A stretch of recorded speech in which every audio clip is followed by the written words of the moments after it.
everybody listening to another episode of Cross-Border Talks. In today's issue, we are facing not an easy topic. We will be discussing the rise of the far right and the roots of its rise on the case of one important country in Southern Europe, namely on the case of Italy.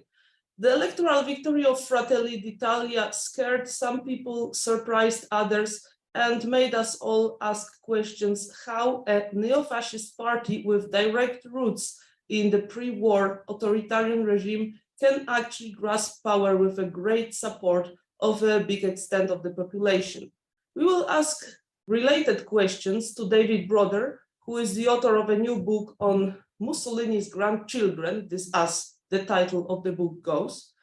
And in this book, he is looking at the genealogy of the Fratelli D'Italia, or the Italian brothers, and he explains how the far right in Italy reinvented its politics, its strategies, how the parliamentary democracy actually became the fertile ground for the far right to rise and win Italians' trust. Before we ask the first questions, I ask everybody listening or watching us to donate to Cross-Border Talks to support our project. I also remind you that we are available both in sound and video versions, so you can just choose the form which is most convenient for you. You can listen to us on SoundCloud and Spotify. You can also watch the YouTube video versions, and there will be also a transcription on this interview available at Cross-Border Talks EU site. But not to continue this introduction and to go to the topic. Welcome, David, to the program. Hello. Hello, thanks for having me on. Okay, so if I may ask the first question, you claim that the Italian far right did not undergo a defascisation, or Italy did not undergo a real defascisation. The Italian far right was actually allowed to regroup, to reinvent itself, and to continue being a significant political force. How was it possible? Well, Fratelli d'Italia, its story begins really with the Movimento Sociale Italiano, the MSI, which is this fascist party created at the end of 1946. So the contradiction to which you refer in your question is that Italy has an explicitly anti-fascist constitution written by the parties of the World War II resistance, in fact, a more explicitly anti-fascist constitution than countries such as West Germany or France after World War II. Yet it's also the only Western democracy that allows an explicitly fascist party to organize. And we should make no mistake, the MSI called itself a fascist party. Today, Giorgia Melon and her ministers, they often say, they come from the 70-year tradition of the Italian right in democracy. This party that did indeed take part in electoral politics, did run for election, have candidates, had MPs, was never in government.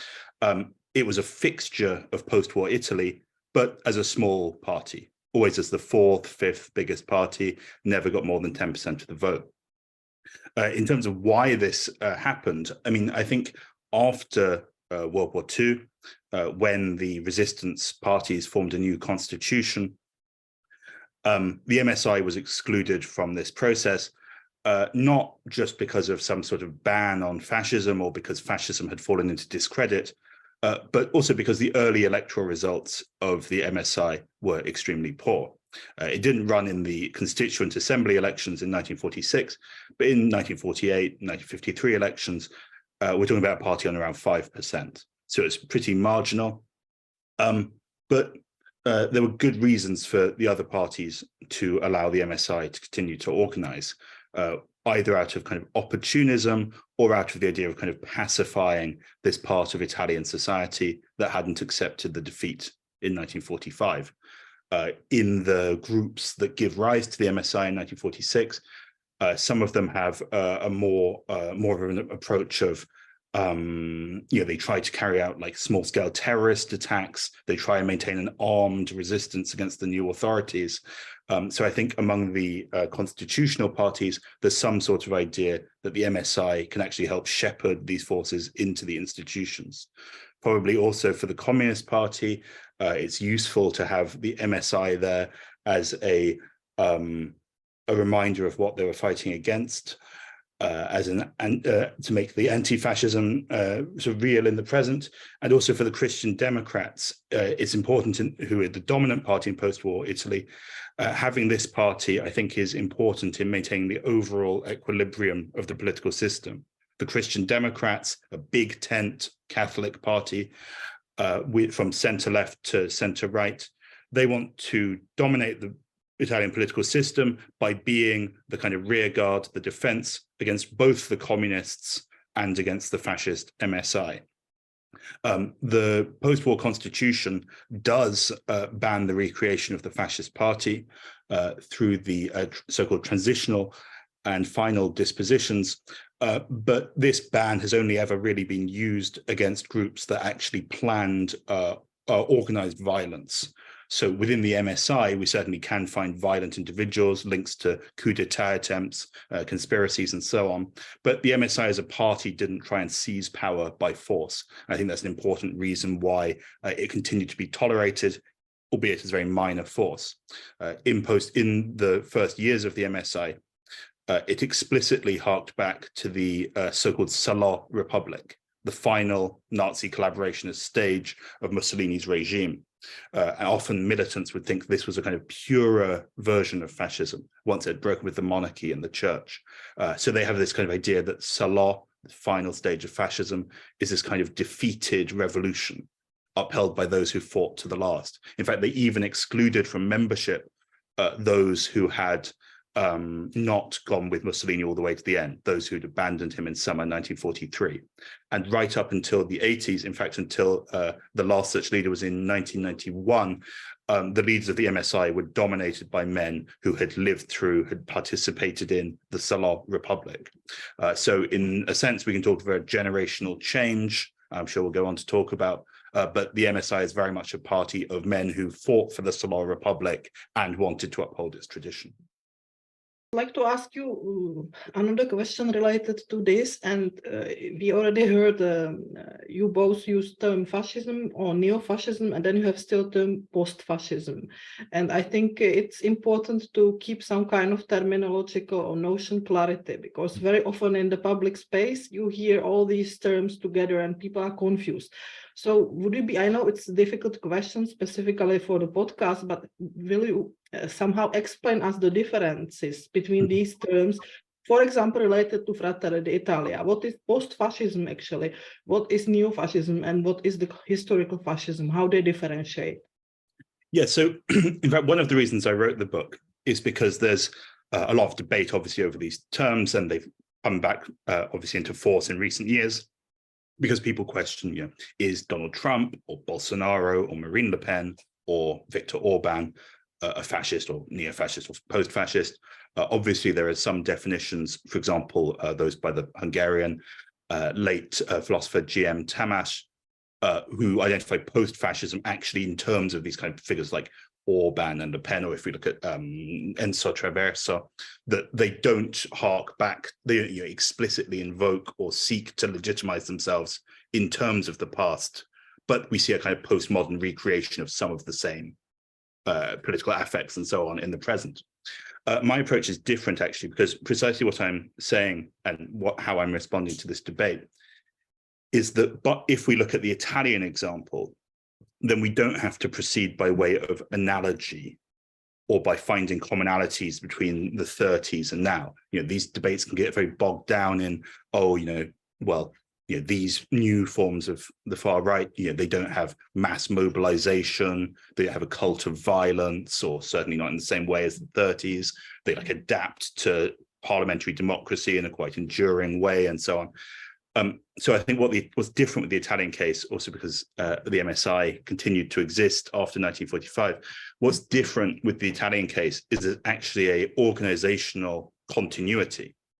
The same political culture, and I do call it a political culture, persists over the decades. So actually looking at this party, we can see how it doesn't abandon the old cause. It doesn't renege on itself. It uses this slogan, very common in the MSI, neither restore nor renege on the regime, right? So yes, they're innovating. Yes, they're changing. Yes, they're adapting to the times, but it is still the same political culture, even the same individuals, even quite literally Mussolini's grandchildren.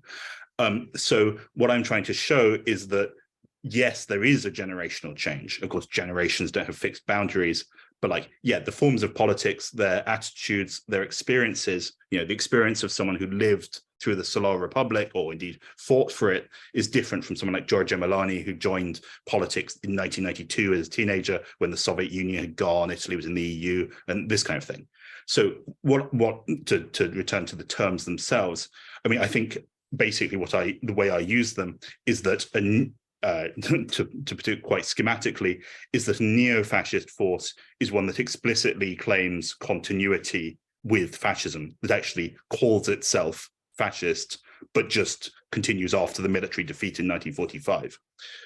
I would say that Fratelli d'Italia is post-fascist in the sense that it claims to have transcended the fascist past, that it rejects the allegation of being fascism, but has in fact simply integrated the neo-fascist culture into a wider kind of right-wing or conservative politics. So it integrates individual fascist leaders, fascist ideas into a newer conservative politics that claims to transcend the neo-fascist tradition.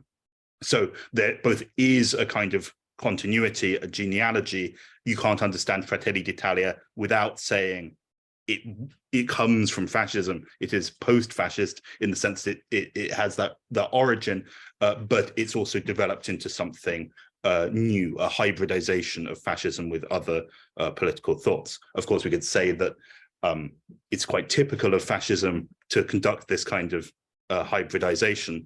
But then again, I do think that the abandonment of the self-description of fascism itself does matter.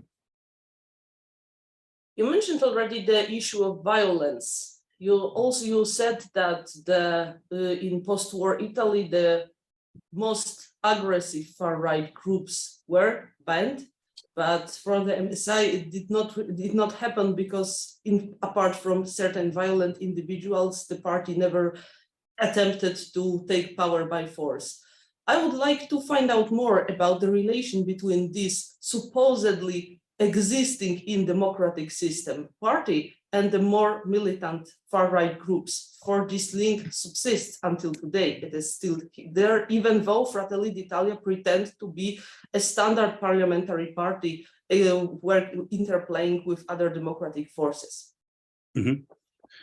Well, firstly, I'll condition everything I say by saying that although the MSI did not have a strategy of seizing power by force, or at least didn't pursue that consistently, it certainly was a party of violent members, and there are beyond the sort of the literal sort of plots for military coups and so on, which certainly did involve many MSI members. We could point to thousands of examples of violent incidents, of people being beaten up, street attacks on communists, never mind the actual murders and terrorist attacks. But terrorism as a strategy, what was famously known as the strategy of tension, the idea of carrying out terrorist attacks, which will create a climate of chaos, polarization, create a demand for an authoritarian intervention. The material executors of such attacks more generally came from groups such as Avanguardia Nazionale or Ordine Nuovo. I could cite many others, but in general, which come from within the same kind of spaces as MSI and are often created by their ex-members, by people disaffected by their parliamentary strategy. In the 1950s, to put it very schematically, in the 1950s, the MSI followed a so-called strategy of insertion into the parliamentary system, where it sought to become a right-wing ally to the Christian Democrats. In 1960, a government was formed dependent on MSI support, but it lasted very briefly, created a huge backlash, strikes, rioting, demonstrations from the left that were violently suppressed, and that government fell in barely 3 months. So from the 1960 onwards, the MSI had a real kind of strategic impasse. The left was continuing on the rise, and so some neo-fascist groups sought a sort of armed struggle strategy. Also inspired by things, of course, it's not just an Italian story.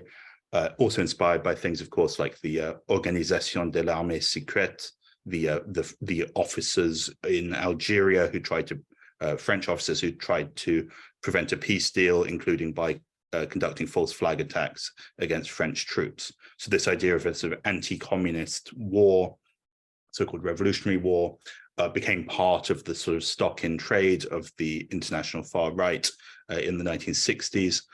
The MSI's attitude towards all this is rather ambiguous, because on the one hand, and historians like Franco Ferraresi explain this well, on the one hand, the MSI didn't follow a strategy of terrorism as a party, but firstly, many of its sort of ways of understanding the world were very similar to these groups in terms of the need to be a rear guard against a communist takeover, and moreover the fact that it identified with regimes elsewhere in the world who totally embodied this perspective and actually carried it through. So if we think of the MSI, for example, strongly and unconditionally supported the 1973 military coup in Chile. It supported the Spanish and Portuguese and Greek dictatorships, which should also be added, was a very unpopular perspective in Italian society at the time, and sought an authoritarian reordering of the Italian state in order to suppress communists. So the MSI was a party that stood in elections and broadly didn't pursue a concerted violent strategy. Yet at the same time, we can say that democracy was not part of its political culture. It did not identify with the Democratic Republic. It, for example, proposed to replace the party system with a strong presidency, often said to be inspired by de Gaulle in France. Of course, de Gaulle's presidency was created as a result of a military coup. And basically it sought to destroy the constitution, the anti-fascist legacy of the resistance, and also promoted ideas, even in the 1970s, Giorgia Melon, the party leader, for example, the idea of a qualitative democracy. So quality, not quantity, not one person, one vote, but rather group representation of different professions and elements of Italian society in a parliament without parties, ruled over by a strong presidency. In fact, of course, actually drawing on a classically fascist idea of collective representation, but without democracy.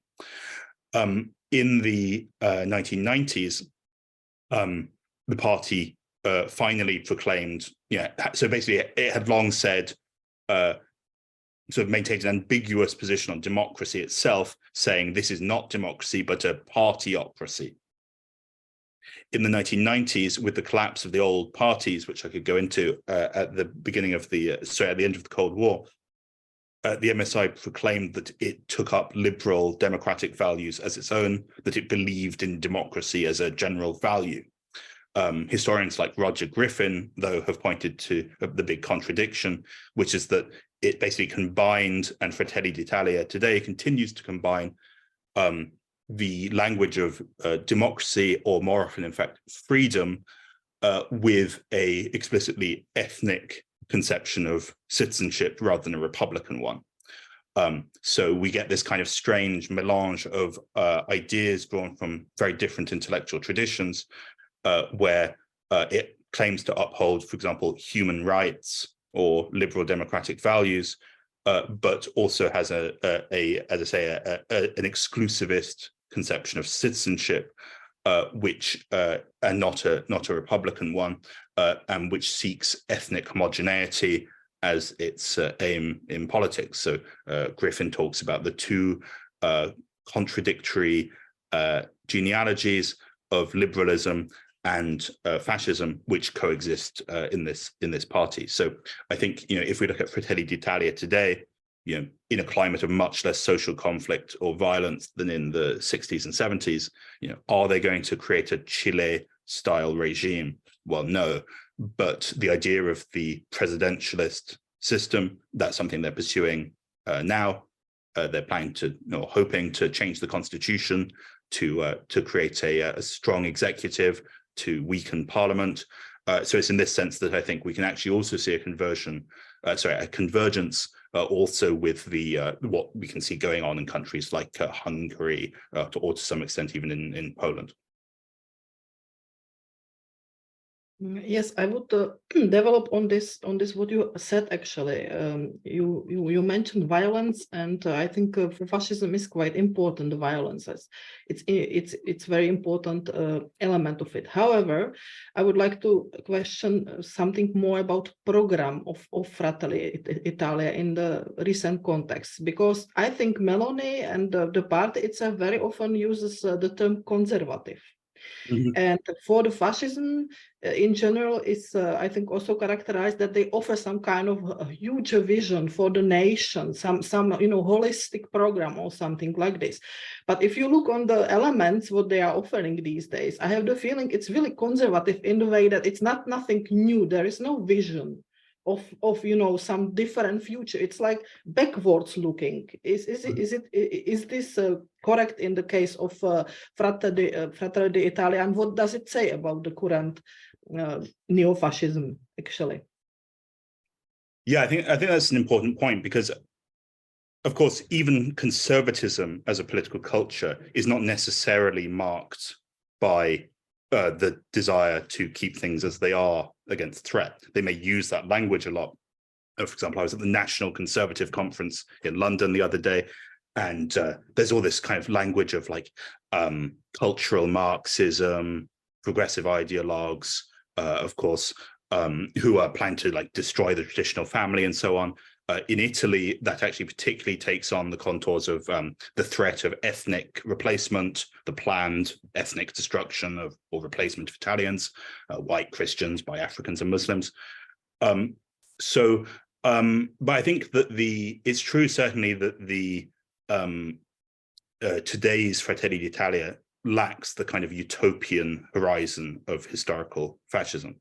One thing I come back to in the book is like, well, Fratelli d'Italia aren't talking like Mussolini of restoring the Roman Empire. Like the only empire Meloni talks about in her memoir is like Numenor in the Lord of the Rings book. The Two Towers, you have. So this kind of idea of this like this sort of perennial past, how our people have always been, and that has to be preserved. But it lacks a kind of modernist world-making thrust, such as historical fascism had. I think that's actually also connected to the question of violence. Because fascism as political movement is a product of World War I. So, and I think like is not just a reaction against the left, but deals with similar phenomena to the left of that era. So, of course, not just the revolutionary threat of the kind of Bolshevik revolution, but also a moment of mass democratization, a moment of mass mobilization for war, in which the cult of violence has also been, of course, built by the states of the liberal states of the time. So, Fratelli d'Italia obviously operates in a completely different world, in the sense that, no one across the political spectrum has grand utopian horizons for change. So instead, we have this, the political conflict very much framed in terms of national decline, in terms of a kind of withering away of Italians. So not like, oh, Italy is being left behind the other rising world powers. No one's talking about like, oh, well, Italy should become one of the leading states in the world. I mean, they've already also accepted, of course, the role of a very junior partner of Washington. Yeah, I think they lack that kind of utopian thrust. But then at the same time, they also promote certain causes which show that they do have a very ambitious and indeed unrealistic idea of what they can do. So for example, the obsession with boosting birth rates. Meloni often says the Italian people are on the brink of extinction, threatened by the kind of conspiracy theory of the Great Replacement theory, but sometimes it's just said like, well, we're dying out because we're not having enough kids. So there's this kind of exhortation on Italian women to have children, talk of things like tax breaks and so on, which all seems drastically unrealistic. If you look at other countries, unlikely to produce outcomes. But yeah, this idea of this kind of national salvation is certainly still there. But yeah, I think it's true that they don't seek to a radical transformation in that sense, but they can secure important victories from their political side, also in terms of redeeming their political forefathers. That's partly on the train of memory politics and sort of re-litigating World War II, and they are having great success in that. Sort of overcut, the claim that fascists and anti-fascists both had crimes and this kind of thing. But also this reordering of the Italian political system to make it presidentialist, executive heavy, and basically overcome the institutional legacy of 1945. So I think really, rather than a return to the past, what they're actually trying to do is to create a new Italy in which fascism never happened, and they can kind of remove the stain of their own forefathers' past, but also remove the successes of anti-fascism and the historic achievements of the left. In the end, I wanted to ask about the international perception of Giorgia Meloni's government, as it has been working for quite some time. We have the impression here in Central Eastern Europe that our authoritarian regimes, like Poland, which you mentioned, or Hungary, get much more criticism from the European Union than the government of Italy, which is actually led by somebody who refers to fascist heritage of Italy.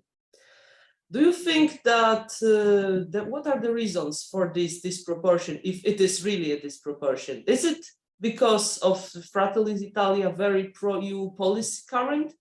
Is it about the rhetorics? Is it about the lack of this revolutionary or counter-revolutionary vision that we have just discussed? Well, that's a big question. So I think that, I wrote some articles before the election of Giorgia Meloni, in which I talked about this convergence between forces of a specifically neo-fascist tradition and then other right-wing movements in Europe. So firstly, the kind of nationalist right-wing parties in former communist countries, but then also parties like the British Conservatives. And sometimes people say that these articles I wrote were alarmist because if you evoke the word fascism, it sounds like you're talking about chaos and destruction. But really what I'm actually saying is that there's a quite smooth convergence of these different forces. They're overcoming their historic divides to create a quite broad right-wing camp. And you may remember in, I think it was December 2021, Mateusz Morawiecki organized a meeting in Warsaw where there was invited Meloni, but also like Le Pen, Salvini, and basically wanted to bring together, or it was said, wanted to bring together the two big hard and far right groups in Europe. So we have people like Donald Tusk saying, well, how can Morawiecki invite Le Pen to Warsaw when she's the ally of Putin? So I think since the beginning, and of course, this was also a time when law and justice were particularly, I think we could say, criticized by the European Union for the attacks on the judiciary and this kind of thing. So I think since the war began, there's been a big shift in the perception of Poland in the EU, and that this has also helped, in like EU centrist coalition politics, European People's Party and so on. So I think like Meloni, of course, is the same group as Law and Justice, the European Conservatives and Reformists. And I think that whole political camp has become much more legitimized and normalized. In the sense also that, Morawiecki, he tried to bring together these different far-right forces, but really now the kind of Le Pens and Salvinis, the ones who are actually closest to Russia, are not, are the ones who are actually more criticized. So I think by liberals, by Christian Democrats and so on. So, when Meloni was about to win, Hillary Clinton came to Venice for a film festival, and when she was interviewed what she thought about it, and she said something like, oh, well, I don't want to judge her politically because I don't know, but it's a good thing for a woman to come to power. And so I don't think that Hillary Clinton would have said the same thing about Marine Le Pen. I think like the French far right is seen as much more destabilizing and dangerous to the EU as a whole and its foreign policy and its alignment with Washington and so on. So I think basically, also, to take another element of comparison, I think in 2018, when Lega and Five Star won, together, they weren't allies, but when they won the election and then formed a government, there was a lot more concern that this would be a kind of continuation of the trend of like Brexit, Trump, Bolsonaro, whereas actually, in a sense, at the moment, Meloni is kind of relatively isolated in terms of being like the leader of a major country with a far-right government. So I think that Meloni has been judged much more from the perspective of foreign policy alignment towards the EU and NATO, rather than in terms of what she's actually doing domestically. So I think this has kind of created an analytical distinction between this kind of celebration of Meloni internationally as kind of surprisingly moderate, not causing chaos and so on, showing herself a strong ally for Ukraine, although we could say that Italy's contribution isn't actually very important. And then on the other hand, what's happening in Italy is just exactly what you'd expect Fratelli D'Italia to do in power, with constant attacks on immigrants, on NGOs, on LGBT people, plans to change the constitution, making the public broadcaster full of party appointees and this kind of thing. So I think there's a kind of difference of perspective in the sense that I think Italy is being treated and Meloni is being treated as a kind of a potentially explosive situation, but which the sort of center of gravity in the EU can kind of keep on board and stabilize. And I think that's what they're trying to do. I think the question of, without wishing to risk myself too much in commenting on Polish affairs of which I know nothing, but it seems to me that there's a certain convergence between the European People's Party and the ECR, the party that includes both like Meloni, but also Law and Justice, also of course Vox in Spain, who will probably be in the next government, looking at the recent election, and of course also in Sweden and Finland, this political group is being very normalized. And so we have these German Christian Democrats kind of saying stuff like, wow, the Meloni's government, they should really stop talking about great replacement theory if they want to be allied with us. But they're not shutting the door entirely, right?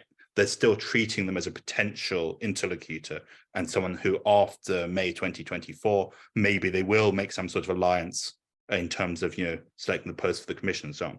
So I think that the war in Ukraine has really helped Meloni kind of pursue her strategy of sort of normalizing the party at an international level. Of course, this party was already in government before in the 90s and 2000s as a junior partner for Berlusconi.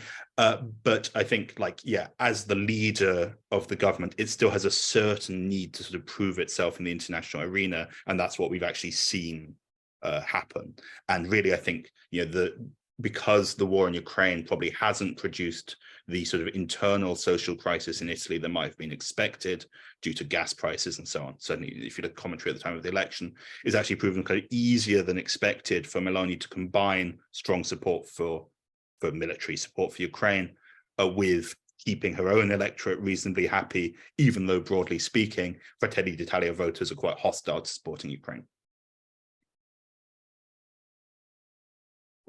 This was the next episode of Cross Border Talks. Our guest was David Broder, historian and author of a new book called Mussolini's Grandchildren, which is explaining the rise of Fratelli d'Italia in the Italian political context. Thank you, David, for your time. This was a very interesting interview. And I would like to remind everybody that we are present on YouTube and on SoundCloud. You can hear us, you can see us on several social media, and also on our webpage where you can find new articles. Thank you very much for your time and have a nice day. Thanks a lot.